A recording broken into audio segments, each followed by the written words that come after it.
Siya po yung namigay, sir? O, Sir, ikaw ang nanood ng video, ikaw nag-evaluate. Ako pa magsasabi sa iyo kung ano laman ng video. Akala ko ba tinignan niyo ng mabuti yung video? Bakit hindi mo alam yung laman ng video?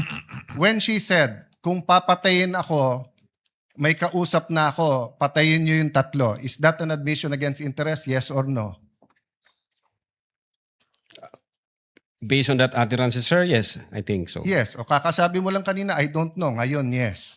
O ano pa? Ano pa sa video na yon na admission against interest? Meron o wala? Or I don't know? Yung utterances na yun, sir, Sir, bukod nga doon. to me, sir, yung utterances na yun, that's admission against Sir, interest. klaro na yon. Tinanong ka na ng presiding officer, sagot mo, I don't know. Tinanong kita ng diretso na sa video, biglang you know, biglang sasabihin mo na yun utterance na yon. So ang tanong ko na ngayon, bukod doon, aside from that, 2 minutes, sir. You may proceed when you're ready. Sir Presiding Officer, dear colleagues, susundan ko lang po yung kay Senator Risa, Senator Judge Risa at Senator Judge JV at yung ibang nagtanong sa admission against interest. You stated this already, but just for the record, you viewed the whole video, right? The whole 2-hour video. The November 23, Yes. Sir. Yes. Yeah, one, isang beses, sir. Isang beses lang. Yes, sir. Okay. And how many times there has the Vice President made admissions against her interest? No, sir, ang tinutukoy ko pong admissions against interest doon sa November 26, sir. No, sabi mo yung November 23 din na ayaw ng defense gamitin contracted. So yung kinausap is also an admission against her interest, di ba? Di, sir, ang sinasabi ko pong admissions against interest, yung November 26 video po, sir. Na sinasabi niyang totoo yon at hindi niya Yes, sinasabi. sir. Okay. Opo. So doon sa November 23, may nakita ka doon na admissions against interest. Insofar as I'm concerned, na ni-reiterate niya. Hindi, not reiterate. Siguro para malinaw, in your mind, or as a lawyer or as an NBI agent, what is an admission against interest? Yun nga po, yung ini-explain ko po kanina. Ito po yung isang bagay na ginawa ng isang tao na... Hindi ginawa, sinabi. Sinabi Kasi ng, it's admission eh. Apo, sinabi ng isang tao na ikakasira niya, but then instead of denying na sinabi niya yon, inadmit pa niya ito, ni-reiterate Okay, niya. very clear yon. And you and Agent John Mark Kalilong said that the basis of the investigation was the November 23 video, the basis sa inyong affidavit of investigation sa nag-file ng kaso is certain portions of the November 23 video. As well as So, the November, as well as the As well as October 8, other evidence. Okay. Apo. Sa November 23, ilan ang admission niya against interest?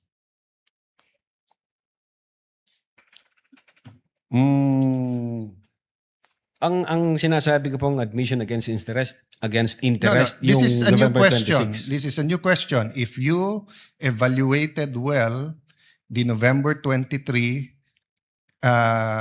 video, is there any circumstance in that video that you believe that the Vice President made admissions against her interest? Plain ho yung utterance niya doon, Your Honor. Yung nakita lang ho namin, yung utterances niya. Insofar as I'm concerned, yung admission against interest nangyari nung November 26. Mr. Witness, sagutin niyo na lang ako. Lahat ng admissions are utterances. Yes, sir. Okay? Admissions is verbal. 'Di ba? Hindi to yung parang admission sa court. Pwede mo i-admit yung documentary evidence, pwede yung object evidence, pwede yung statements. When we talk about admissions against interest, especially in context of what we're talking about, may statement na laban sa interest niya. Yes, sir. So tinatanong ko, dun sa buong video, meron ka bang nakita? Wala. Yes or no lang yun, meron or wala.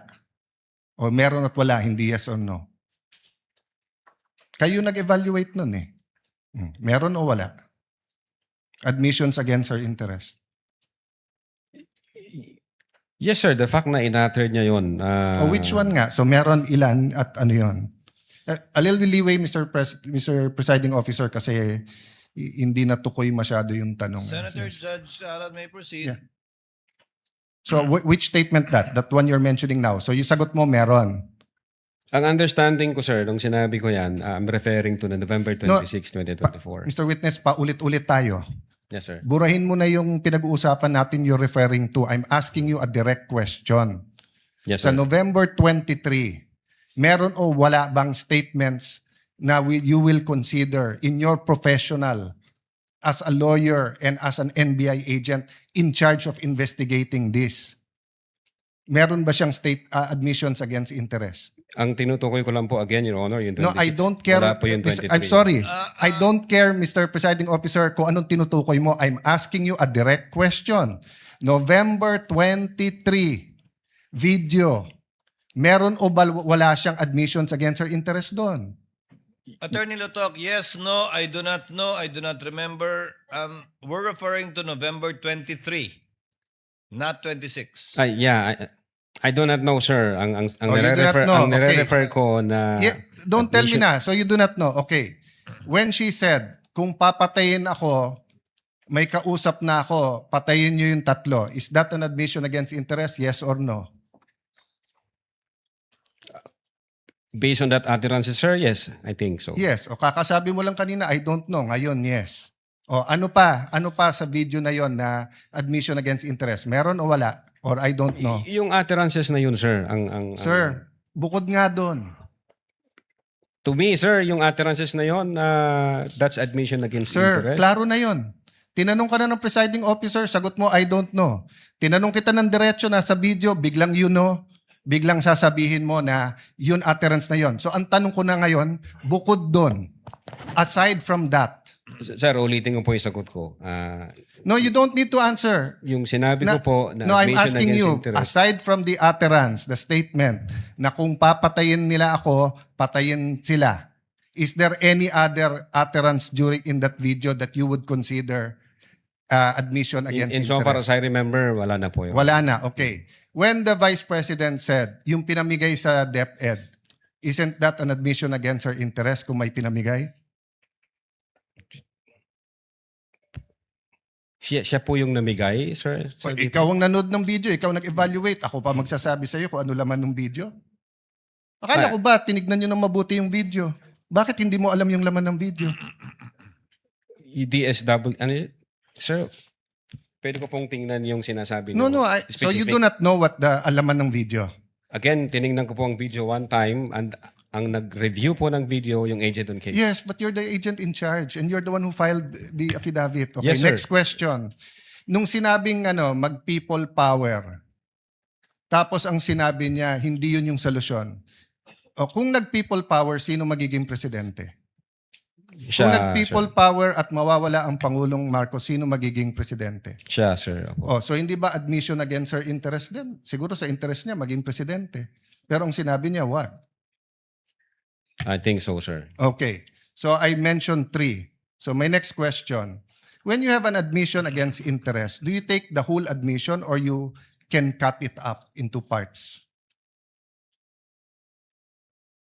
Again, Your Honor, yung If my admission against interest is 1 sentence or 1 paragraph or 3 sentences, can you take 1 sentence and say yun lang yung admission and the 2 other sentences are not? Can you divide I it think up? it should be the whole, sir. The whole sentence. So the whole sentence niya, nung sinabi niyang kung papatayin ako, is pinagbibintangan niya yung tatlo na papatayin siya. So if you say it's an admission against interest and you believe it, you also have to believe na papatayin siya nung tatlo. The same thing, if you're going to say na namudmud siya sa DepEd, ang sinabi niya galing sa First Lady yung pera. So you're also going to have to believe that. So if you're going to believe her, na yung ibang sinabi is seditious, ngayon sinabi nga niya, hindi solusyon ng people power. So as the evaluator, bakit hindi consistent yung evaluation niyo nung video? No, I think yung in so far as people power is concerned, I think sinabi niya yata na, yes ma'am, natutuwa ako dun sa ginagawa niyo. Hindi. You know. Pwede ko pong ulitin. Your Let Honor. the record speak for itself. It's on Yes, Your page 26. Same paragraph nung sinabi niyang papatayin, no? But having said that, last question, no? Bakit sa cybercrime ni-refer? Ba't hindi sa anti-terrorism or sinabi mo meron intel group? Bakit sa cybercrime? Your Honor, my cyber aspect po kasi yung violation. Okay. What are the aspects of the alleged threat? One is the cybercrime grave threat. The other one is a possible assassination threat, right? No, Your Honor, yung sinasabi kong my cyber aspect, the utterances was made through Through cyber. And the utterance, in accordance with you, constitute grave threat. Yes, sir. But if she meant it, and if it is true, and if it is accurate, it's also an assassination plot, isn't it? Kung totoo yung utterance niya, napapapatay kita, may kausap na ako, hindi ba assassination plot yun? Maybe, sir, yes. No, hindi maybe. NBI kayo nag-aano eh. May nagsabi sa presidente, papatayin kita. How much plain can that be as an assassination plot? That's why, sir, may validation process. That's sir, why may validation. Kaya yung tanong ko, ano ba mas mabigat, yung assassination plot o yung cyber aspect? No, Your Honor. No, diretso yung tanong. Hindi no. Anong mas mabigat? It's a direct question. If you were NBI director now or whatever, you were PNP chief, dalawang iniimbestigahan mo, yung cyber aspect na pwedeng cyber libel, pwedeng grave threat, at yung assassination plot, ano mas mabigat sa dalawa? Ano yung prioritize mo? Your Honor, yung cyber aspect, based on the law, mag-a-add siya ng 1 degree higher doon sa... So, magdidebate tayo kung anong higher, papabayaan mong mapatay ang presidente. Kindly wind up, Senator Yes, Judge. I'm winding up. The point I want to make, Mr. President, is whether I was the PSC, the Executive Secretary, NBI, or an ordinary citizen, my first concern is wag mapatay ang presidente. Yes, sir. But instead of the NBI director taking it upon himself, giving it to the anti-terrorist or to the intelligence, sa cybercrime binigay.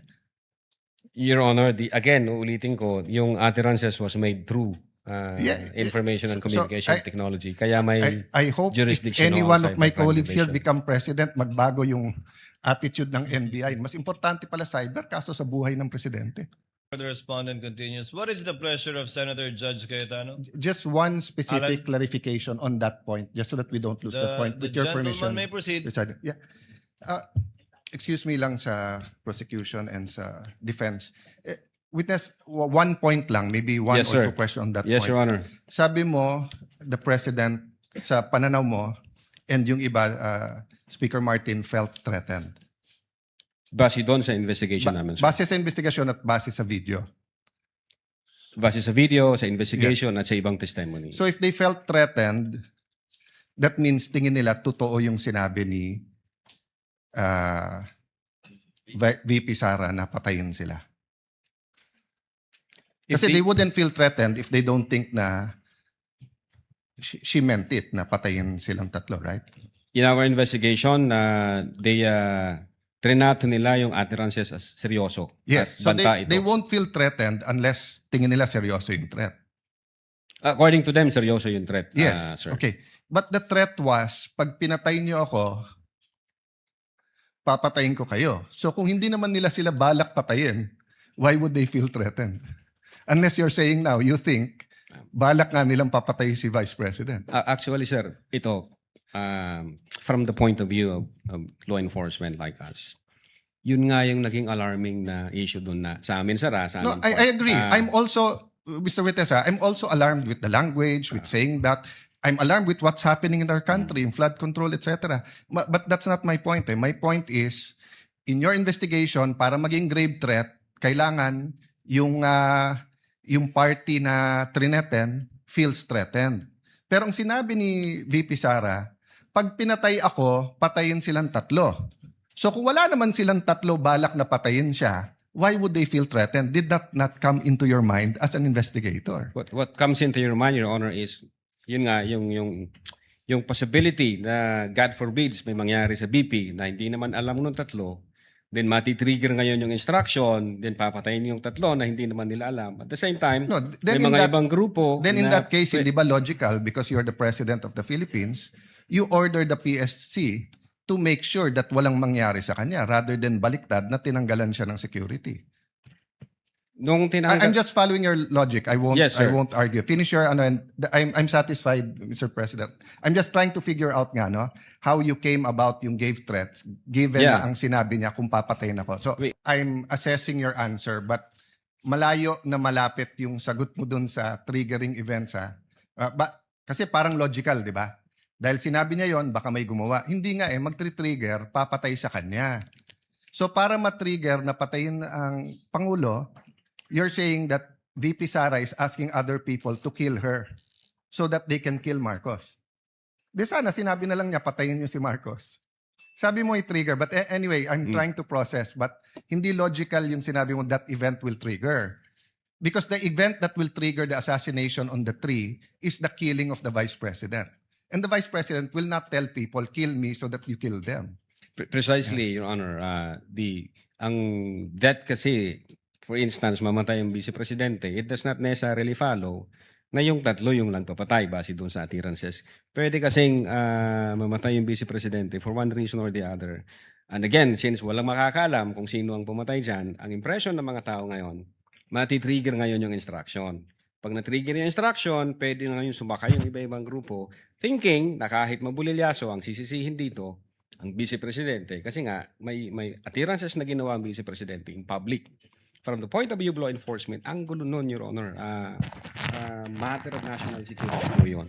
It's a matter of national security. Cayetano is recognized. You have 2 minutes, sir. Mr. President, susundan ko na yung kay Senator Win, Senate President. Yes po, Your Honor. Yeah. Good afternoon, Mr. Witness. So, dediretsuin ko na, no?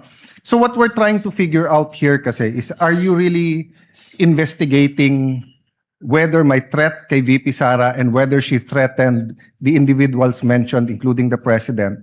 Or are you only investigating the video and finding kung meron siyang crime?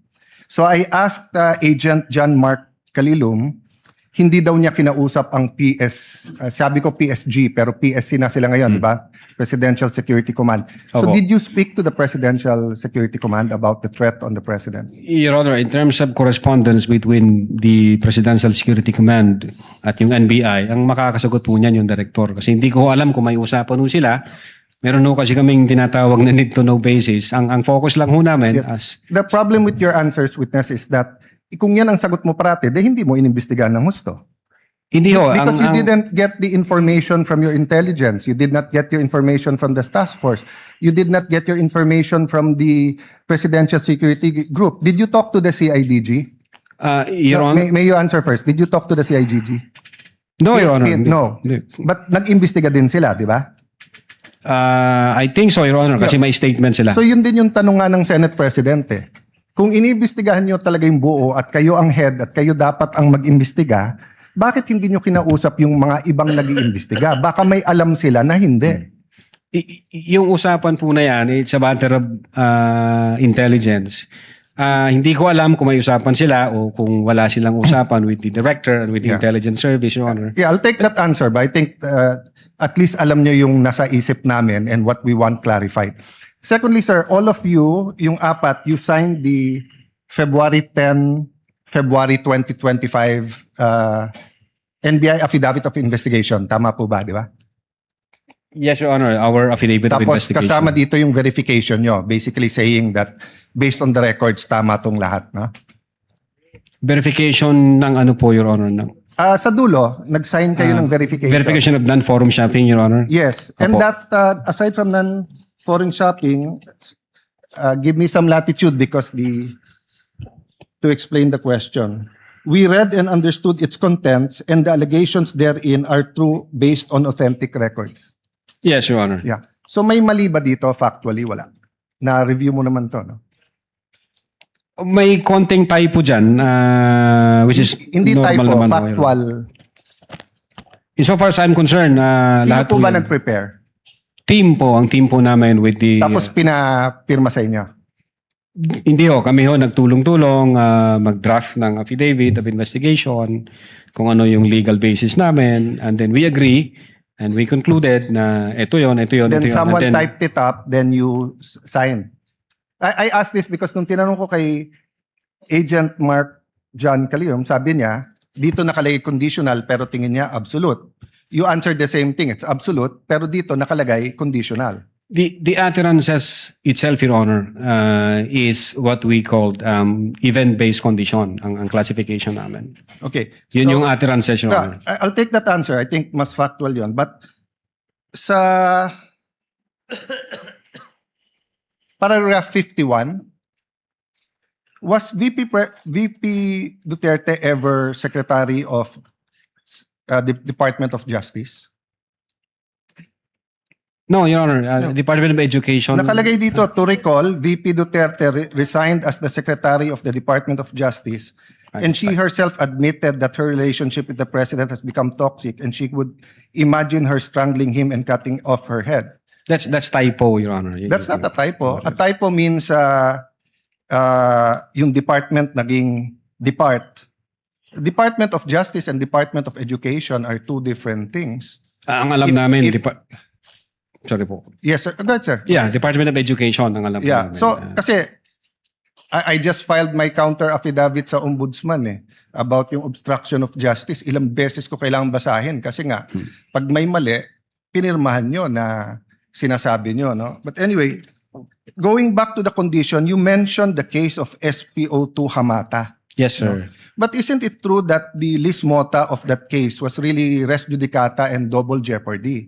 Meaning, hindi tinake up ng Supreme Court whether or not a condition. Yes, sir. Di ba? Opo. Oh, so that wasn't on point. Kasi I was going to ask, is there a difference if the condition is legal or illegal? Di ba? So halimbawa, pag sinabi ko sa yung, pag natanggal akong Senate President, patatanggal din kita. Okay. Unang-una, legal naman akong tanggalin na Senate President. We always vote. There's nothing there. But if illegal, o pag pinapatay mo ko, papapatayin din kita. Is there a difference if the condition of why I will act or why I'm threatening you is an illegal act? Well, under the law, Your Honor, it says there that even the condition is unlawful.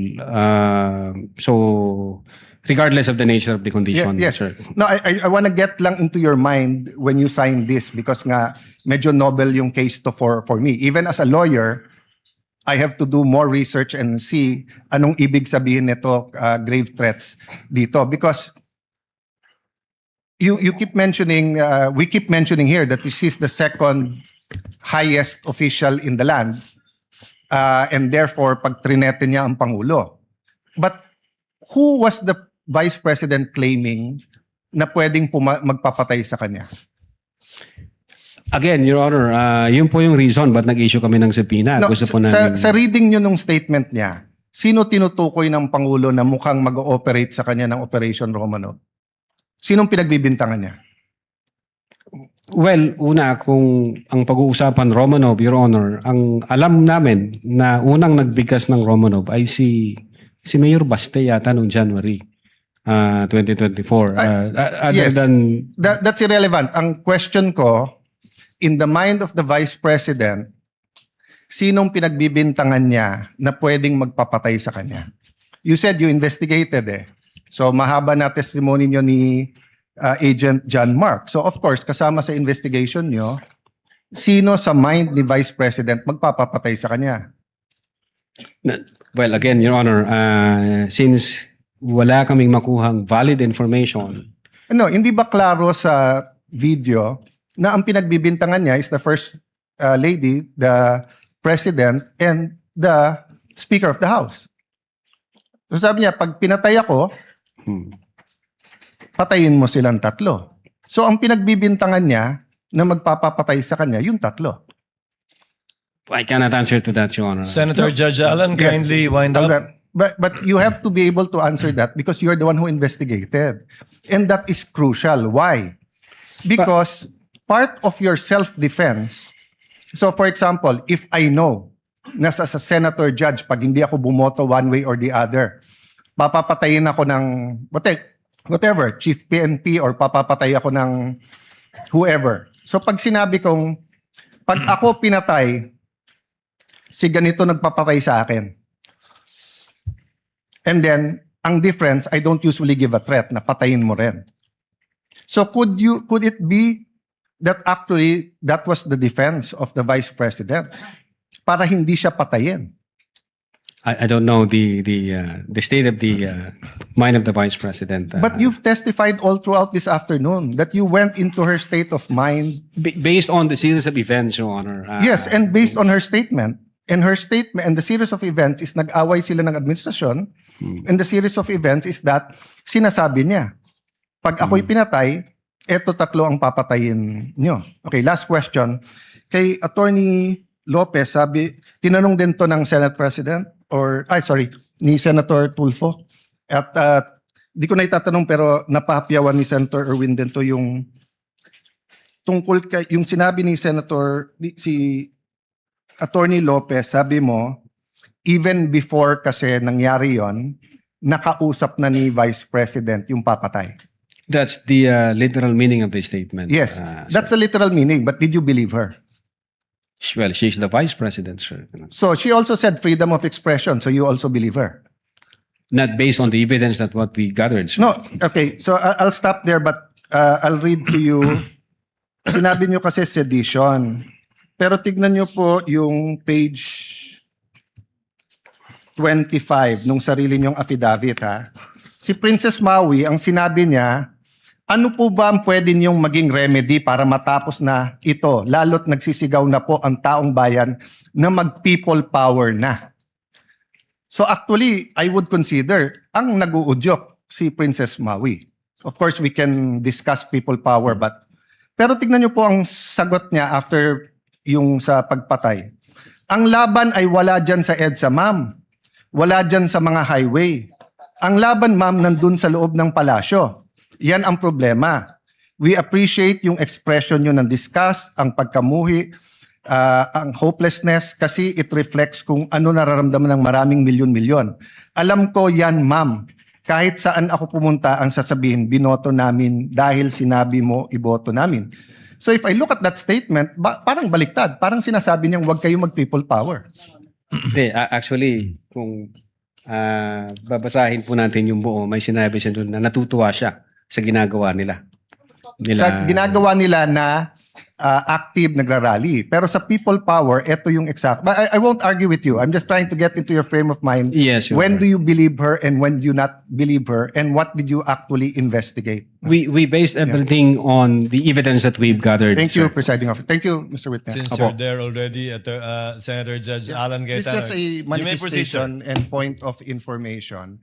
As Senator Judge Lacson said, no, it's for each judge to appreciate. But let me put context, no. I'm not close to VP Sara. I'm not close to Mayor Baste. Ang kasama ko sa Congress si former Deputy Speaker Pulong. But in the last 4 years, I think I've seen him twice or thrice. Yes, Your Honor. Okay. But my reading nung sinabi ni Mayor Baste is pag natulog ka sa gabi, remember the Romanovs. So we have to look at our history. The Romanovs were evicted via a revolution.